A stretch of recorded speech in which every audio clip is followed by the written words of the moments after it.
my name is Tasha Cordero. I'm a mother who birthed both babies at Toby. I'm a teacher who cares about children and the outcomes in their lives. And I organized this with my sister, Andrea Fonseca, who's behind me, who is also a mother who had her children at Toby and is a nurse. She happened to also have her second child at St. Luke's. She might want to speak on that after. But first, thank you for coming, because people need to see, we need to keep making this visible, that it's happening or it might happen, and unless we make it obvious that it's a problem for this community, then no one will ever think about it twice. So thank you. I know Karen Coughlin is here. She's on the executive board from the MNA. I don't know if she'd like to say a few words as we start this rally, if there's anything you want us to really keep in mind or think of as we do this work. So I just want to let you know that the Massachusetts Nurses Association, the entire board of directors, this is something that is near and dear to us. Over the last several years, we have seen an erosion of services within our community hospitals and actually some of our inner city hospitals. Time and again, we are seeing large corporations. People need to stop referring to them as their hospitals, because they're not. They are not places of caring and compassion. They are corporations, and they are doing business as a corporation, which is they are putting patients bottom of the list. It is profits before patients for them, and nurses, as we all know, are on the exact opposite side. It is always about our patients, and I just want to say to nurses, never give up. I mean, that is our one thing that we know that we must always do, which is to advocate for our patients. And when we advocate for our patients, we are advocating for our communities, for our families, for our neighbors, for our loved ones, for our friends. So never give up, and bring people in. This isn't just about the nurses who work at the hospital. These are about the people in our communities. And it is just absolutely horrifying to me that we continue to see maternity units closing. Of all of the closings, this is who they've decided to stop providing services for. A community hospital really should just be that.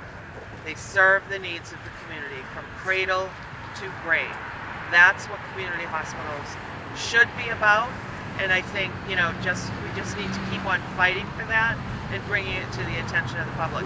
And I really want to thank the nurses at Toby for really coming together and fighting for this and bringing it to the people that not only go to Toby Hospital, but to at large, to make it known that nurses aren't going to stand for this. We are going to not be silent.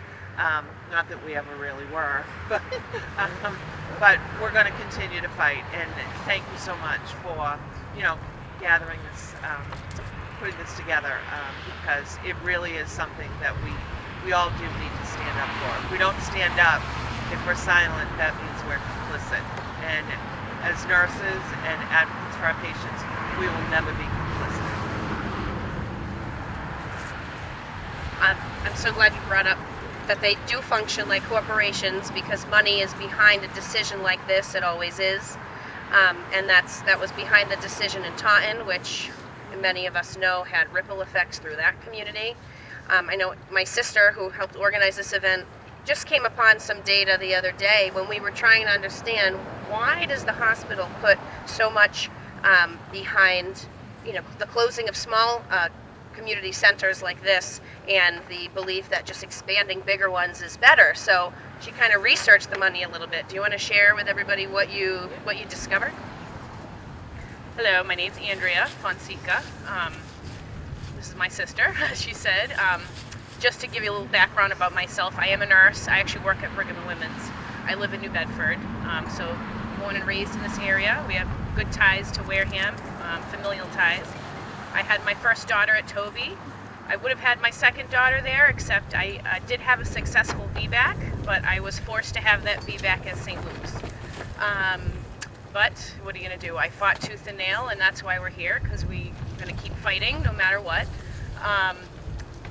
preparing for this, and it's too windy to put it out, but I have lots of info, statistical info that I printed out. Something that really struck a chord with me throughout this is, the fact, and this is countrywide, this is not just here in Massachusetts or here in Wareham, all over this country, the reimbursement rates for maternity care is so low. The reimbursement rate for vaginal delivery is about half of what it costs a hospital. So I know there are real financial issues on the hospital side. I agree community hospitals, no matter what, need to service their community. But why is it that this country doesn't value women's health? Why is the reimbursement rate so low? I really think that if we're really going to change this, this is a ripple effect going on everywhere, especially in the rural part of this country. It's awful. But until we really get the people with money and power to value women's health care, to value women, this is going to keep happening no matter where it is. And I'm not sure what we can do about that. I think this is a place to start. This is one little piece of this puzzle.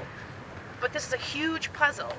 And the puzzle is going to keep being dismantled if we don't stand up for ourselves as women and get other people to value us as women. That was the biggest thing that I really discovered during all this.